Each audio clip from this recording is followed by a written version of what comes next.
Channel Mahalakshmi की ओर से आप सबको सादर जय जितेंद्र। एक नई झरोखे में आपके पास आए हैं, एक नई रिपोर्ट लेकर आए हैं आपके पास। लॉकडाउन के अंदर दान की एक परंपरा शुरू हो गई है। दान दिए जा रहे हैं, खुल के दिए जा रहे हैं, बहुत खुशी की बात है। पर क्या हम सही जगह दान आ रहा है, ये सवाल एक बहुत उठ कर आ रहा है जहन में।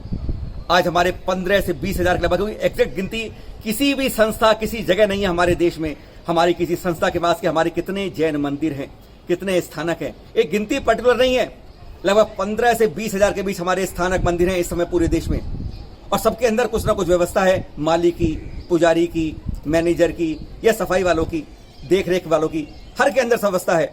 जो आज सब बंद पड़े हैं, team of 15 to 20,000 families are there जो इसमें ब्लॉक पड़ी हैं इस लॉकडाउन के अंदर।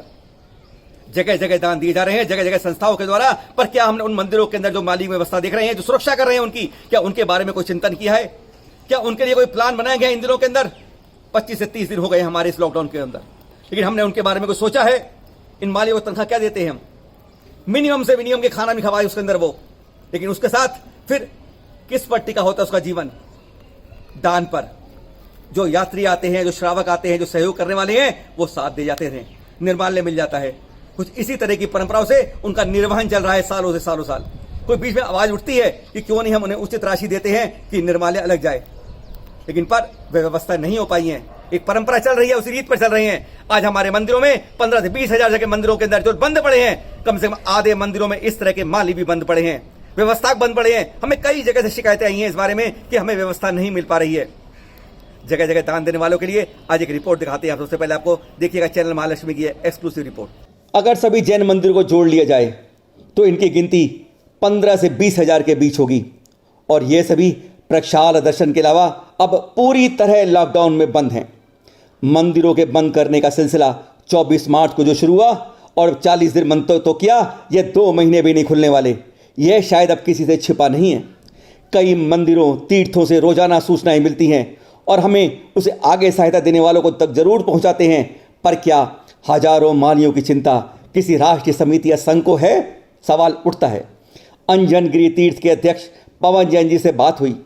उन्होंने इस बातचीत में अपने तीर्थ पर आए आर्थिक संकट का ही नहीं, समूचे मंदिरों व छोटे छोटे तीर्थों पर आ रहे मालियों, व्यवस्थाओं की हालत पर प्रकाश डाला।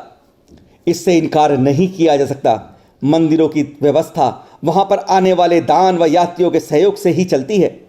इसी तरह नासिक के पास होने के बावजूद अंजनगिरी पर आया हुआ दान विकास व व्यवस्थाओं के खर्च के लिए कम पड़ता है। यहां पर व्यवस्था के लिए पुजारी, एक व्यवस्थापक और सह व्यवस्थापक यानी तीनों के परिवार तथा साथ सफाई कामगारों, सिक्योरिटी आदि ऐसे 3 जैनेतर परिवार भी कार्यरत हैं। यह 17 मार्च से आचार्य श्री नवीन नंदी जी सत्संग, आर्यिका श्री सुनंदा माता जी सत्संग विराजमान हैं। बिना यात्री, बिना दान कैसे चलेगी जिंदगी? ऐसे तीर्थों की और मंदिरों की, वहां पर रहने वालों की। अब ले चलते हैं आपको तमिलनाडु के सल्लुकई में। 2000 वर्ष पुराना अतिशय तीर्थ है ये।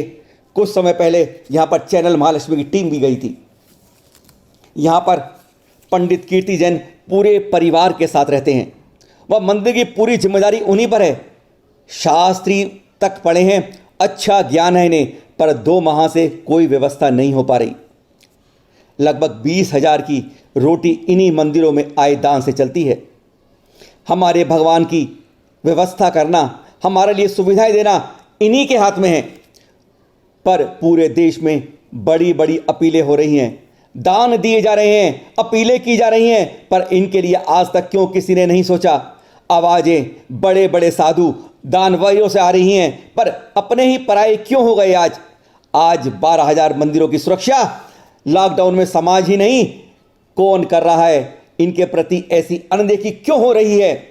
ध्यान रखें, इन मंदिरों में मासिक राशि के नाम पर हम जरा सी अमाउंट देते हैं। इनका गुजारा आने वाले श्रावकों से, उनके सहयोग से, निर्माल्य से ही होता है, और ये लॉकडाउन में इनकी रोजी रोटी पर, पेट पर भी लॉकडाउन का जैसे मानो ताला लग गया है। हमारे साधुओं की आवाज पर करोड़ों का फंड इकट्ठा होता है, हो भी रहा है, दान दिया भी जा रहा है और जाएगा भी, पर उससे जैन बंधुओं को कितनी सहायता मिलेगी? शायद अगर देखें तो 1% भी नहीं। अपने समाज को छोड़कर यह पैसा उन पर जाएगा जो डॉक्टर्स, नर्सेज, पुलिस प्रशासन का सहयोग नहीं कर रहे। आज इन्हीं साधुओं ने सदा कहा भी है कि दान उचित जगह उचित लोगों को ही देना चाहिए। अनुरोध है हमारा सभी साधुओं से भी कि ऐसी अपील जारी कीजिए, एक आपातकालीन जैन कोष बनवाएं जिससे शहर शहर से लेकर एक राष्ट्रीय स्तर पर वह फंड हो सके। समाज के बंधुओं की भी पहले सहायता कीजिए। हजारों परिवार मंदिरों में बंद हैं, उनकी सहायता के लिए हाथ बढ़ाएं। पहले अपनों की सहायता करें, फिर बाहर वालों की। बहुत ही विनम्रता के साथ हमारा सभी से यह अनुरोध है। और लॉकडाउन के बीच में जी रहा है हिंदुस्तान, जी रहा है भारत, जी रहा है पूरा विश्व। इस समय देश के अंदर गिनती 18,000 को छू रही है अब, यानी ये आंकड़ा धीरे धीरे रफ्तार पकड़ के थमती गति से बढ़ता जा रहा है। सोशल डिस्टेंसिंग रहकर हम इस 3 मई के मुकाम पर पहुंचकर इसको कहीं रोक सकते हैं, पर हम सबको देखना होगा। सबसे ज्यादा सभ्य समाज कहा जाता है जैन समाज को, सबसे ज्यादा पढ़ा लिखा समाज कहा जाता है, सबसे ज्यादा मजबूत समाज कहा जाता है, सबसे ज्यादा समझदार समाज कहा जाता है, पर यह समाज भी गलती करता है। आज हम यह रिपोर्ट में दिखाना चाहते हैं आपको कि इस कोविड-19 के घेरे में जैन समाज के भी बहुत से लोग हैं।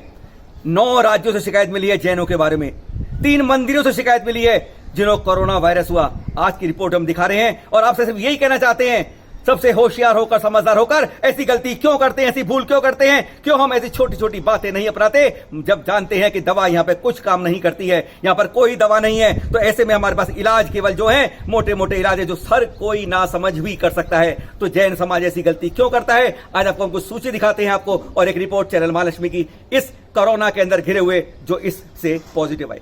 कहते हैं जैन बड़े पढ़े लिखे हैं, होशियार हैं, कोरोना से बचे हैं। 22 मार्च से हम घरों पर हैं, सड़कों पर नहीं जाना है, सोशल डिस्टेंसिंग बनानी है, हाथों को बार बार अच्छी तरह धोना है, हाँ चेहरे पर मास्क लगा के रखना है, पूरा नाक से लेके मुख तक पूरा ढक कर रखना है, बुजुर्गों की सहायता करनी है, उनको अपने पास ध्यान से रखना है, पुस्तकें पढ़ें और स्वाध्याय करिए, फैमिली में टाइम देना है, यही कुछ करना है लॉकडाउन में।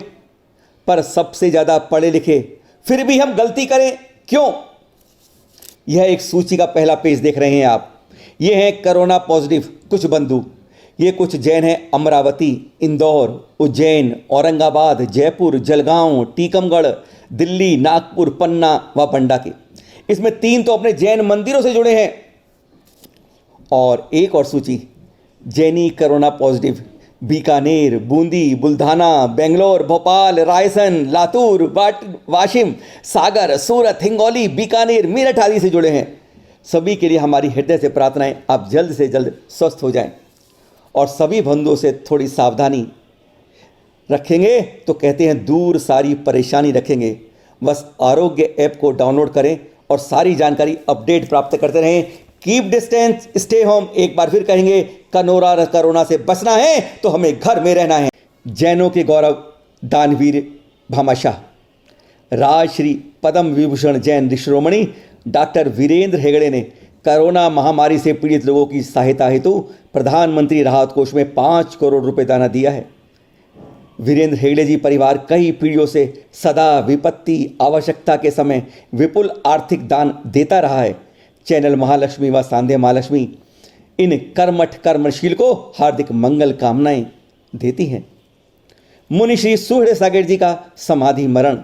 प्रतापगढ़ शांतिनाथ जी में आचार्य श्री सुनील सागर जी के शिष्य मुनि श्री सुहृदय सागर जी का 19 अप्रैल को प्रातःकालीन वेला में उनकी समाधि हो गई। वहीं गढ़नी आरिका श्री शुभमती माता जी की सुशिष्या आरिका सुदिव्य माता जी की 19 अप्रैल को ही प्रातः 9:22 में अहमदाबाद के नेताजी नगर में संलेखनापूर्वक समाधि हुई। चैनल महालक्ष्मी व सांध्य महालक्ष्मी दोनों के प्रति विनम्र विनयाञ्जलि अर्पित करता है।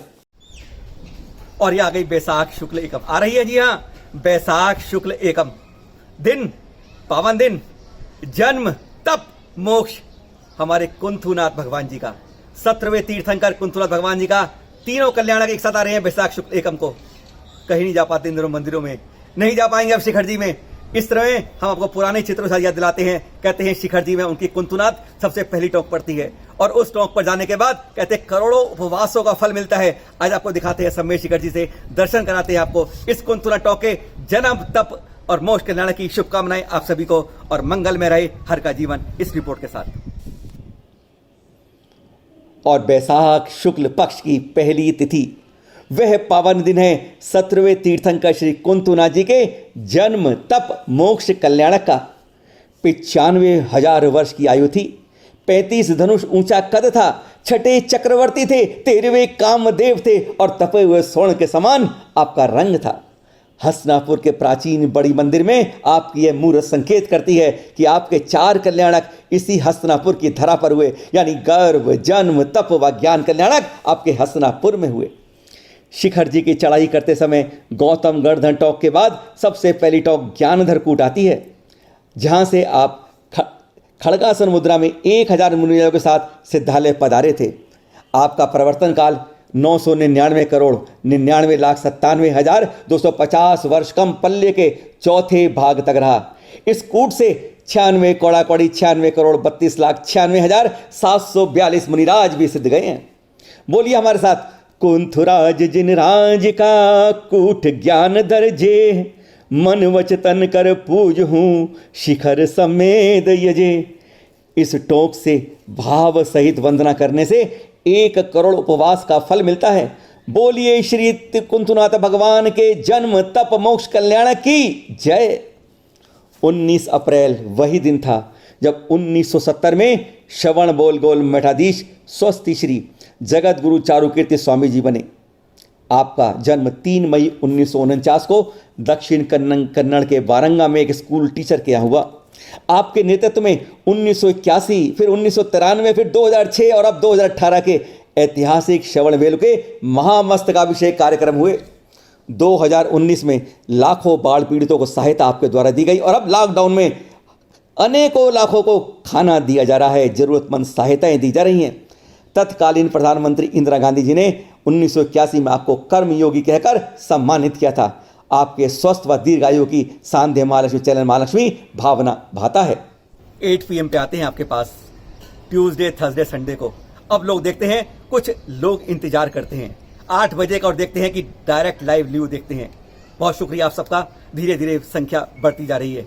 अगले झरोके में आपको पास लाएंगे हम एक खास रिपोर्ट अक्षय तृतीया की। दान की शुरुआत की लॉकडाउन के साथ, इन मुसीबत के साथ अब दान हर कोई दे रहा है। ये दान की परंपरा शुरू कैसे हुई, दान किसने किसको दिया था पहले, और वह दान अक्षय दान कैसे हो गया, पंचाश्चर्य कैसे हो गए, और उस दान में क्या रिश्ता था उनका देने वाले का लेने वाले का। जी हाँ, कहा जाता है रिश्ते स्वर्ग में बनते हैं और वही रिश्ता भी स्वर्ग में बना था। और हकीकत में आपको बताएंगे अगली रिपोर्ट में कि रिश्ते स्वर्ग में बनते हैं और क्या महिमा होती है दान की। और हाँ, एक बात और अब जाते जाते को बता दें कि अब केवल YouTube पर नहीं लाइव आ रहा है चैनल महालक्ष्मी, अब फेसबुक पर भी लाइव आ रहा है चैनल महालक्ष्मी। फेसबुक देखिए या फेसबुक के अंदर सांध्य महालक्ष्मी देखिए। 9 PM लाइव अब आपको दिखता है, उसके अंदर भी सोशल मीडिया में इंस्टाग्राम पर, ट्विटर पर, लिंक्डइन पर, और अब 2 पर लाइव आ रहा है YouTube पे। आप देख रहे हैं 8 PM लाइव और 9 PM लाइव देखिएगा फेसबुक के ऊपर। फेसबुक में खास बात रहेगी, सारे एपिसोड रिपीट भी हो सकते हैं या कुछ कुछ रिपोर्ट होगी, पर हर रिपोर्ट के लिए आपको YouTube पर आने ही होगा। फिर मिलेंगे आपसे नए एपिसोड में। एक बार पर एक बात, हाँ, आपसे रिक्वेस्ट, सब्सक्राइब करिए, क्योंकि हमारे इसमें से अगर आज हम 55,000 को पहुंच चुके हैं 18 महीने के अंदर, एक बहुत अच्छा रिकॉर्ड आप लोगों ने बनवाया हमारे साथ। और लेकिन इसमें सब्सक्राइब करने वाले केवल 7% है, यानी 7% ही है जो 55,000 हैं। देखने वाले 100% होंगे, तो देखने वाले लगभग इस समय 8 से 10 लाख लोग इसको देख रहे हैं, लेकिन सब्सक्राइब केवल 7% ने किया है। अनुरोध आपसे, सब्सक्राइब कीजिए, शेयर कीजिए, फॉरवर्ड कीजिए और अपनी जानकारी जरूर भेजिए। आपके नाम से प्रकाश करने का प्रयास करेंगे 9910690823 पर। फिर मिलेंगे एक नई चीज के साथ, फिर आपके साथ मिलेंगे। सादर जय जिनेंद्र।